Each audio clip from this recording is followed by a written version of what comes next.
Hello నమస్తే నేను అశోక్ 164 స్థానాలతో అధికారంలోకి వచ్చినటువంటి కూటమి పార్టీలకు సంబంధించి అధికారంలోకి ఎంత గొప్పగా వచ్చామో చెప్తూ ఉన్నప్పటికీ కూడా ఆ వచ్చిన దగ్గర నుంచి ఇప్పటివరకు కూడా పెద్ద ఎత్తున విమర్శలను ఎదుర్కొంటూ వస్తుంది. కూటమి పార్టీలో ప్రధాన సింహభాగంగా ఉన్నటువంటి టీడీపీ పార్టీకి సంబంధించి ఎమ్మెల్యేలు చేసినటువంటి వ్యాఖ్యలు కావచ్చు, వాళ్ళ పనితీరు కావచ్చు, ఇటీవల వాళ్ళ మీద వస్తున్నటువంటి వాళ్ళ రాసలీలకు సంబంధించి బయటకు వస్తున్నటువంటి వీడియోలు కావచ్చు, ఇవన్నీ కూడా పెద్ద ఎత్తున చర్చనీయాంశంగా మారుతుంది. మెయిన్గా టీడీపీకి సంబంధించి పెద్ద ఎత్తున విమర్శలను ఎదుర్కొనేటువంటి పరిస్థితులు కూడా వస్తూ ఉన్నాయి. ఇటీవల అనంతపురం టీడీపీ ఎమ్మెల్యే దగ్గుబాటి ప్రసాద్ చేసినటువంటి వ్యాఖ్యలు కూడా ఇప్పుడు అదే టీడీపీ పార్టీకి తలనొప్పిగా మారుతున్నాయి. ఆయన చేసినటువంటి వ్యాఖ్యలు ఎవరి మీద కాదు, జూనియర్ ఎన్టీఆర్కి సంబంధించి. జూనియర్ ఎన్టీఆర్ వార్ 2 సినిమాకి సంబంధించి ఆ సినిమా రిలీజ్ అవుతున్నటువంటి నేపథ్యంలో ఆ సినిమాని నేను ఆడనివ్వనంటూ కూడా ఆయన పార్టీకి సంబంధించినటువంటి ఒక కార్యకర్తతో అలాగే ఎన్టీఆర్ అభిమానులతో మాట్లాడుతున్నటువంటి ఆడియో కాల్ సోషల్ మీడియాలో వైరల్గా మారుతూ వచ్చింది. దాని మీద పెద్ద ఎత్తున విమర్శలు వస్తూ ఉన్నాయి.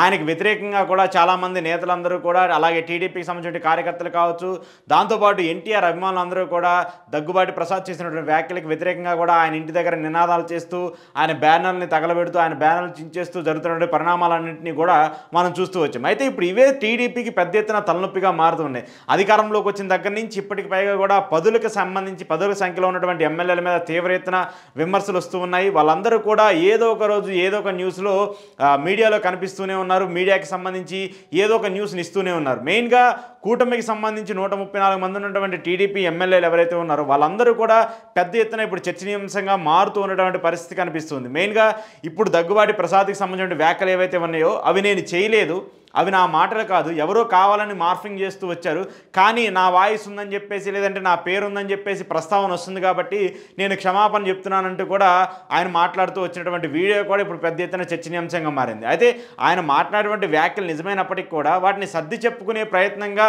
టీడీపీ చేస్తూ ఉందంటూ కూడా ఒక పెద్ద ఎత్తున చర్చ అయితే జరుగుతున్న పరిస్థితి కూడా మనకు కనిపిస్తుంది. సో ఈ అంశాలన్నింటినీ పరిశీలించిన తర్వాత చంద్రబాబు నాయుడు గారు కూడా చాలా ఆగ్రహం వ్యక్తం చేస్తున్నారు. మెయిన్గా టీడీపీకి సంబంధించిన మీటింగ్ జరిగినటువంటి నేపథ్యంలో నిన్న టెలికాన్ఫరెన్స్ మీటింగ్ని కూడా ఏర్పాటు చేస్తూ వచ్చారు. ఎమ్మెల్యేల పనితీరుకు సంబంధించి కావచ్చు, లేదంటే ఎమ్మెల్యేలకు సంబంధించిన అవినీతి మీద కావచ్చు, ఎమ్మెల్యేలకు సంబంధించిన వ్యాఖ్యలకు సంబంధించి కావచ్చు, వీటన్నిటి మీద పెద్ద ఎత్తున ఆరోపణలు ఏ వస్తూ ఉన్నాయో వాటన్నిటినీ కూడా సీరియస్ వార్నింగ్ ఇస్తూ చంద్రబాబు నాయుడు గారు ఎమ్మెల్యేలకు ఒక దిశానిర్దేశం చేశారు. మీరు సింగిల్ టైం ఎమ్మెల్యేగా ఉండాలనుకుంటే ఇలాంటి వ్యాఖ్యలను ఆపేయండి.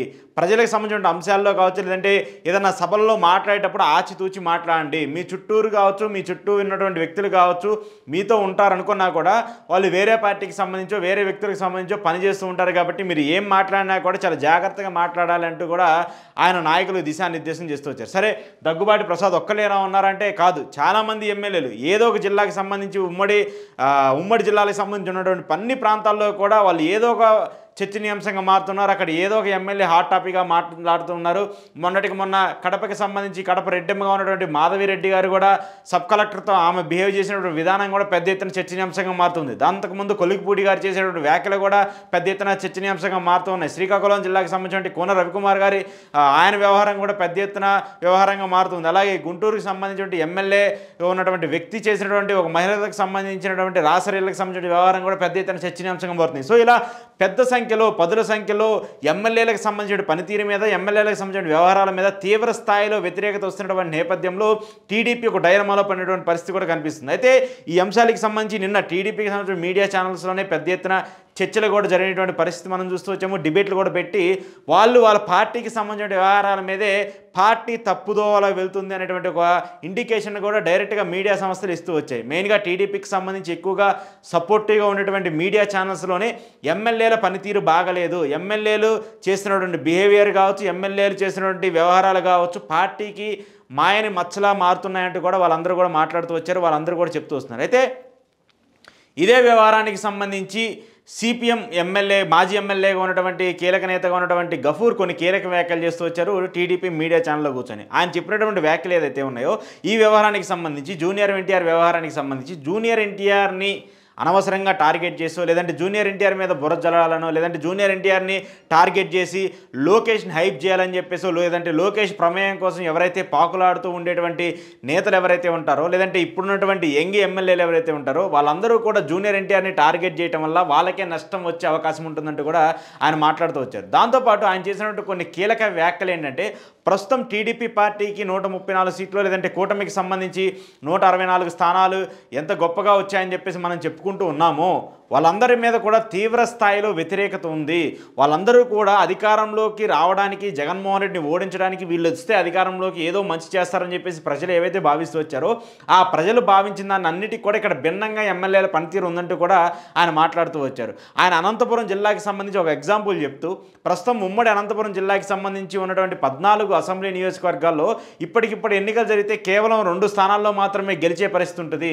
ఆ 2 స్థానాలు కూడా ఒకటి హిందూపూర్ బాలకృష్ణ గారికి సంబంధించి, అలాగే రాయదుర్గంకి సంబంధించి 2 నియోజకవర్గాలు మినహాయిస్తే మిగతా ఏ స్థానంలో కూడా గెలిచే అవకాశం ఉండదని చెప్పేసి టీడీపీకి సంబంధించిన నేతలే, టీడీపీకి సంబంధించిన కార్యకర్తలే చెప్తూ ఉన్నారంటూ కూడా ఆయన మాట్లాడుతూ ఉంటారు. సో ఒక సిపిఎం పార్టీకి సంబంధించిన ఒక కీలక నేత, దాంతోపాటు టీడీపీకి సంబంధించిన వ్యవహారాల మీద ఎక్కువగా దృష్టి సారిస్తూ మాట్లాడేటువంటి వ్యక్తి గఫూరు, అది కూడా టీడీపీ మీడియా ఛానల్లో కూర్చొని మాట్లాడుతూ వచ్చారంటే టీడీపీ పార్టీకి సంబంధించి ఏ మేర వ్యతిరేకత ఉంది, టీడీపీ పార్టీకి సంబంధించిన ఎమ్మెల్యేల పనితీరు మీద ప్రజల్లో ఏ మేర వ్యతిరేకత ఉందో కూడా మనం చూస్తూ వచ్చాం. అయితే ఒక విధంగా చెప్పాలంటే ఎమ్మెల్యేల పనితీరుకి సంబంధించి గెలుపోవటములు డిసైడ్ చేసేసి తక్కువ ఫ్యాక్టరీ ఉన్నప్పటికీ కూడా వాళ్ళు పర్ఫార్మెన్స్ కావచ్చు, వాళ్ళు చేసేటువంటి వ్యాఖ్యలు కావచ్చు, లేదంటే వాళ్ళు చేసేటువంటి పనుల వల్లే ప్రభుత్వం యొక్క పనితీరు కూడా ఆధారపడుతూ ఉంటుంది. ఇక్కడ చంద్రబాబు నాయుడు గారు, పవన్ కళ్యాణ్ గారు, లేదంటే బీజేపీకి సంబంధించిన నేతలు మేము ఎంత కలిసికట్టుగా ఉన్నాము, మేము ముగ్గురం కలిసి మరో 15 ఏళ్ల పాటు, మరో 20 ఏళ్ల పాటు అధికారంలో ఉంటామని వాళ్ళు చెప్తూ వస్తున్నారు. కానీ గ్రౌండ్ లెవెల్లో ఎక్కడా కూడా ఆ పనితీరు కనిపించట్లేదు. ఎమ్మెల్యేల మీద ఈ స్థాయిలో వ్యతిరేకత రావటము, ఎమ్మెల్యేలకు సంబంధించిన పనితీరు మీద ఇంత పెద్ద ఎత్తులో వ్యతిరేకత రావటము, లేదంటే మంత్రి పదవి కోసమో, లేదంటే క్యాబినెట్ మార్పులు చేర్పులు జరుగుతాయి కాబట్టి ఈరోజు మనం లోకేష్ గారికి భజన చేస్తేనో, లేదంటే పవన్ కళ్యాణ్ గారికి భజన చేస్తేనో, బీజేపీ సంబంధించిన వ్యక్తులు భజన చేస్తేనో రేపు మనకి ఎమ్మెల్యే సీట్ వస్తుంది, లేదంటే మంత్రి పదవిగా ప్రమోషన్ వస్తుందని చెప్పేసి కొంతమంది వ్యక్తులు ఎవరైతే ఉన్నారో వాళ్ళందరూ అత్యుత్సాహంతో చేసేటువంటి వ్యాఖ్యలు కావచ్చు, అత్యుత్సాహంతో చేసేటువంటి ప్రవర్తనలు కావచ్చు, పెద్ద ఎత్తున విమర్శలకు దారితీస్తూ ఉన్నాయి. ఆ బురదనంతా కూడా ఇప్పుడు చంద్రబాబు నాయుడు గారో, లోకేష్ గారో, లేదంటే పవన్ కళ్యాణ్ గారో కడుక్కోవాల్సిన పరిస్థితి ఉంటూ ఉంటుంది. సొంత పార్టీకి సంబంధించిన ఎమ్మెల్యేలే, లేదంటే కూటమికి సంబంధించిన ఎమ్మెల్యేలే ఇలాంటి బిహేవియర్తో బయటకు వస్తూ ఉన్నప్పుడు, ఇలాంటి బిహేవియర్తో మాట్లాడుతూ ఉన్నప్పుడు అది ఆటోమేటిక్గా ప్రతిపక్ష పార్టీలకు అడ్వాంటేజ్గా మారుతూ ఉంటుంది. ప్రతిపక్ష పార్టీకి సంబంధించిన మీడియాలకు అడ్వాంటేజ్గా మారుతూ ఉంటుంది. వాళ్ళందరూ ఖచ్చితంగా ఛానల్స్లో చూపిస్తారు, వాళ్ళు ఖచ్చితంగా ప్రశ్నిస్తూ ఉంటారు. అంటే ఆ ఛానల్లో ప్రసారం చేశారు కాబట్టి, ఆ ఛానల్లో వచ్చింది కాబట్టి వాటికి మనం స్పందించాలి, లేదంటే ఆ ఛానల్లో మాట్లాడారు కాబట్టి వాటి మీద మనం డిబేట్లు పెట్టి రివర్స్ కౌంటర్లు ఇవ్వాలి. ఇలాంటి ధోరణిలోనే నడుస్తూ ఉన్నాయి రాజకీయాలకు సంబంధించిన వ్యవహారాలన్నీ కూడా. మెయిన్గా ఎన్టీఆర్కి సంబంధించిన వ్యవహారం, ఎన్టీఆర్కి సంబంధించిన ఇష్యూని ఈయన మాట్లాడుతూ వచ్చినప్పుడు, దగ్గుబాటి ప్రసాద్ గారు మాట్లాడుతూ వచ్చినప్పుడు అది జరిగిన 2-3 రోజులకి సోషల్ మీడియాలో వైరల్గా వచ్చింది.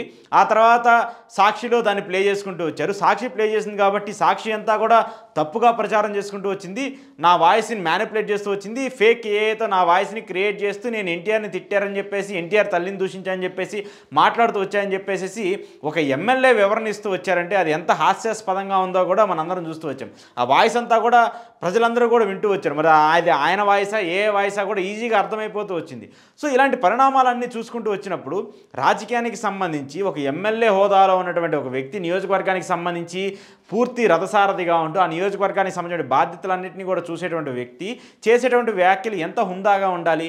అలా కాకుండా ఆడవాళ్ళకి సంబంధించి, వాళ్ళ ఇంట్లో మహిళలకు సంబంధించి, తల్లులకు సంబంధించి వ్యాఖ్యలు చేసేటప్పుడు ఇది మంచిదా కాదా అనేది కూడా మనం ఒకసారి రివైండ్ చేసుకోవాల్సిన పరిస్థితి ఉంటుంది కదా. అలా కాకుండా గతంలో వైసీపీ పార్టీకి సంబంధించిన నేతలందరూ ఎలా మాట్లాడారు, ఏం చేశారో కూడా మనం చూస్తూ వచ్చాం కదా.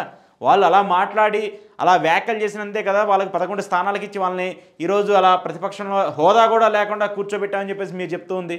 వాళ్ళకి ప్రతిపక్ష హోదా కూడా లేకుండా కూర్చోవడానికి కారణం వాళ్ళు చేసినటువంటి వ్యాఖ్యలే కదా, మహిళలకు సంబంధించిన వాళ్ళు మాట్లాడినటువంటి మాటలే కదా.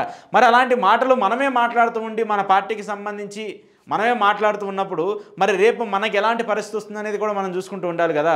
కాబట్టి ఏదైతే సిపిఎం నేత చెప్పినట్టు కావచ్చు, అలాగే ఎమ్మెల్యేల పనితీరు కావచ్చు, చంద్రబాబు నాయుడు గారు పదే పదే ఎమ్మెల్యేల కాన్ఫరెన్స్లో ఇండికేషన్స్ ఇవ్వటం కావచ్చు, ఇవన్నీ చూస్తూ ఉన్నప్పుడు కూటమికి పెద్ద ఎత్తున సమస్యలు రాబోతూ ఉన్నాయి. మెయిన్గా టీడీపీకి సంబంధించి మనం చాలా బలంగా ఉన్నాము, కూటమికి సంబంధించి క్రూషియల్ రోల్ ప్లే చేస్తున్నామని చెప్పేసి ఎలాగైతే టీడీపీకి సంబంధించిన నేతలు ఏదైతే చెప్తున్నారో వాళ్ళ బిహేవియర్ వల్ల ఆ పార్టీకి పెద్ద ఎత్తున నష్టం జరగబోతుంది. మెయిన్గా లోకేష్ ప్రమేయం కోసమో, లేదంటే చంద్రబాబు నాయుడు గారి ప్రమేయం కోసమో మనం ఎమ్మెల్యేగా గెలిచాం కాబట్టి మళ్ళీ నెక్స్ట్ టైం మళ్ళీ టికెట్ ఇవ్వాలి, లేదంటే మంత్రి పదవి కోసమో ప్రయత్నించేటువంటి నేతలు చేసేటువంటి అత్యుత్సాహం కావచ్చు, అత్యుత్సాహంతో చేసేటువంటి వ్యాఖ్యలు కావచ్చు, అవన్నీ కూడా వాళ్ళ రాజకీయంగా ఇబ్బంది పెట్టే పరిస్థితులు రాబోతున్నాయి. వాళ్ళ రాజకీయంగా వాళ్ళని వాళ్ళు సమాధి చేసుకునే పరిస్థితులు కూడా ఎమ్మెల్యేలు వాళ్ళే కల్పించుకుంటున్నారనేది కూడా దగ్గుబాటి ప్రసాద్ గారు చేసినటువంటి వ్యాఖ్యలు చూస్తే మనకు అర్థమవుతుంది. సో ఈయన తరహాలోనే చాలామంది ఎమ్మెల్యేలు ఉన్నారు. దాదాపు 20 పైగా ఎమ్మెల్యేలు అందరూ కూడా నియోజకవర్గాల్లో పూర్తి స్థాయిలో వ్యతిరేకత ఎదుర్కొంటూ కనీసం పార్టీ ఇచ్చినటువంటి లైన్ను కూడా ఫాలో అయ్యే పరిస్థితి లేకుండా విపరీతంగా అవినీతి, విపరీతంగా ఇసుక దందా, విపరీతంగా లిక్కర్ దందా, ఇలా ప్రతి దాంట్లో కూడా పర్సంటేజీలు తీసుకుంటూ ప్రభుత్వానికి బ్యాడ్ నేమ్ తీసుకొచ్చే ప్రయత్నాలు కూడా జరుగుతున్నాయి. సో వీటన్నిటికి కూడా చంద్రబాబు నాయుడు గారు చెక్ పెట్టాలని చెప్పేసి ఆయన ఎన్నిసార్లు మాట్లాడినప్పటికీ కూడా వాళ్ళు మాత్రం ఆ పరిస్థితి కనిపించట్లేదు. వాళ్ళు మాత్రము అధినాయకుడు చెప్తే చెప్పాడు, లోకేష్ చెప్తే చెప్పాడు, మన పని మనం చేసుకుంటూ వెళ్ళిపోదామనే తీరులో ఉన్నారు. కానీ ఎక్కడా కూడా